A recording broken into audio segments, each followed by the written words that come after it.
হরে কৃষ্ণ। মহাপ্রসাদ চ্যানেলে আপনাদের সবাইকে স্বাগত। আজকে আমি বানাবো দারুণ স্বাদের টক ঝাল মিষ্টি জলপাইয়ের আচার। এই আচার একবার খেলে বারবার খেতে ইচ্ছা করবে। সাবস্ক্রাইব করুন আমার ইউটিউব চ্যানেলকে, আর তার সাথে বেল আইকনটি প্রেস করার পর অল নোটিফিকেশানে ক্লিক করুন আমার রান্না সবার প্রথম দেখার জন্য। তো চলুন এবার আমি তাহলে এই দারুণ স্বাদের আচার বানানো শুরু করি।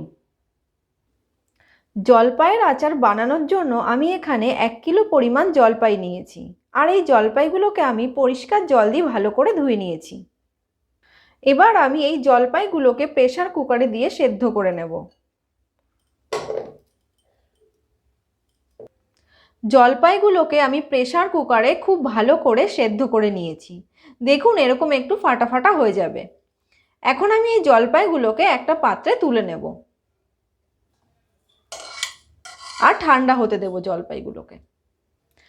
জলপাইগুলো ঠান্ডা হতে হতে আমি ততক্ষণ আচারের মশলাটা বানিয়ে নেব। তার জন্য আমি কড়াইতে 1 চামচ পরিমাণ গোটা জিরে দিয়ে দিচ্ছি। তারপর আমি এর মধ্যে 1 চামচ পরিমাণ গোটা ধনে দিচ্ছি। তারপর আমি এর মধ্যে 1 চামচ 5 ফোড়ন দিচ্ছি। 1 চামচ মৌরি দিলাম। এবার আমি এর মধ্যে 5টা শুকনো লঙ্কা দিয়ে দিচ্ছি। এখন গ্যাসটাকে আমি অন করে দেব, আর এই মশলাটাকে মিডিয়াম ফ্লেমে খুব ভালো করে ভেজে নেব। প্রায় 2 মিনিট ধরে মশলাটা ভাজার পর দেখুন একটু চটচট করে আওয়াজ হচ্ছে মশলাটা থেকে। এখন আমি গ্যাসটাকে বন্ধ করে দেব আর মশলাটাকে নামিয়ে একটু ঠান্ডা হতে দেব। মশলাটা একটু ঠান্ডা হলে আমি মশলাটাকে মিক্সিতে দিয়ে গুঁড়ো করে নেব।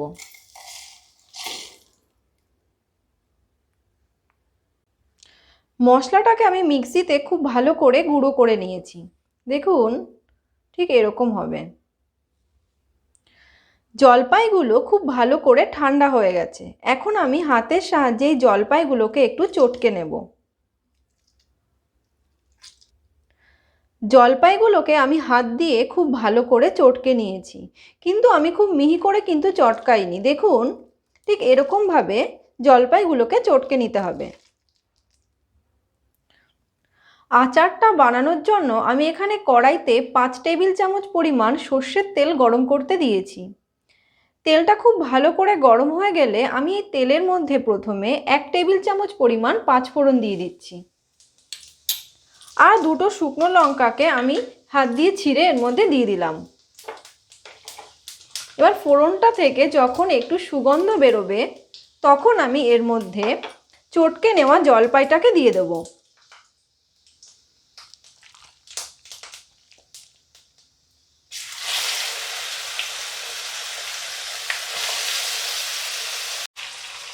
এবার একটা স্প্যাচুলার সাহায্যে জলপাইটাকে তেলের মধ্যে একটু নেড়েচেড়ে নিতে হবে। আচারটা তেলের সঙ্গে একটু মিশিয়ে নেওয়ার পরে আমি এর মধ্যে 2 টেবিল চামচ পরিমাণ নুন দিয়ে দিচ্ছি। আমি যেহেতু সেদ্ধর সময় কোনো নুন দিইনি, তাই আমি প্রথমে এখানে 2 টেবিল চামচ পরিমাণ নুন দিয়ে দিচ্ছি। এবার নুন দিয়ে খুব ভালো করে একটু মিশিয়ে নেব। তারপর আমি এর মধ্যে প্রায় 200 গ্রাম মতো আখের গুড় দিয়ে দিচ্ছি।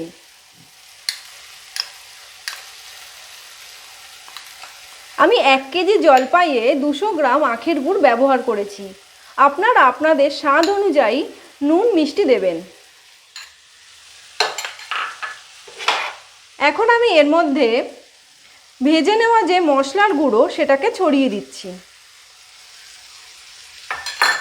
এবার সব কিছুকে খুব ভালো করে নেড়ে চেড়ে মিশিয়ে নেব।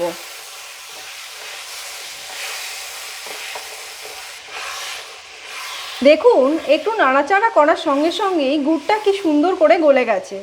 এখন এইভাবে আরও 2-3 মিনিট ধরে আচারটাকে অনবরত নাড়াচাড়া করে যেতে হবে। 2-3 মিনিট ধরে আচারটাকে খুব ভালো করে নাড়াচাড়া করার পর আমি এর মধ্যে 1 টেবিল চামচ পরিমাণ বিট নুন ছড়িয়ে দিচ্ছি। এবার বিট নুনের সঙ্গে আচারটাকে খুব ভালো করে মিশিয়ে দিতে হবে। আর এইভাবে আরও 3-4 মিনিট ধরে আচারটাকে অনবরত নাড়াচাড়া করে যেতে হবে। 3-4 মিনিট ধরে আচারটাকে এইভাবে অনবরত নাড়াচাড়া করার পর আমি এর মধ্যে 1 টেবিল চামচ পরিমাণ চিলি ফ্লেক্স ছড়িয়ে দিচ্ছি। এবার এই চিলি ফ্লেক্সের সঙ্গে আচারটাকে খুব ভালো করে আমি মিশিয়ে নেব। এবার কিন্তু আমার আচারটা একদম তৈরি হয়ে গেছে। এখন আমি গ্যাসটাকে বন্ধ করে দেব আর আচারটাকে একটা পাত্রে নামিয়ে ঠান্ডা হতে দেব। আচারটাকে এই পাত্রে নামিয়ে আমি একটু ঠান্ডা করতে দিয়েছিলাম। এখন আচারটা খুব ভালো করে ঠান্ডা হয়ে গেছে। এখন এই চামচের সাহায্যে আমি আচারটাকে পাশের এই কাচের বয়ামের মধ্যে একটু একটু করে তুলে নেব। আমি আচারটাকে এই কাচের বয়ামে খুব ভালো করে ভরে নিয়েছি। আমার আজকের আচারের রেসিপিটি যদি আপনাদের ভালো লেগে থাকে তাহলে আমার চ্যানেলটিকে সাবস্ক্রাইব করার জন্য অনুরোধ রইল। আর তার জন্য পাশে থাকা বেল আইকনটিকে অবশ্যই প্রেস করে রাখবেন, যাতে আমি যখন কোনো নতুন রান্না দেব তার নোটিফিকেশান সঙ্গে সঙ্গে আপনাদের কাছে পৌঁছে যায়। আজকের মতো তাহলে এই পর্যন্তই। আবার চলে আসবো অন্য কোনো রেসিপি নিয়ে। সবাই ভালো থাকবেন। হরে কৃষ্ণ।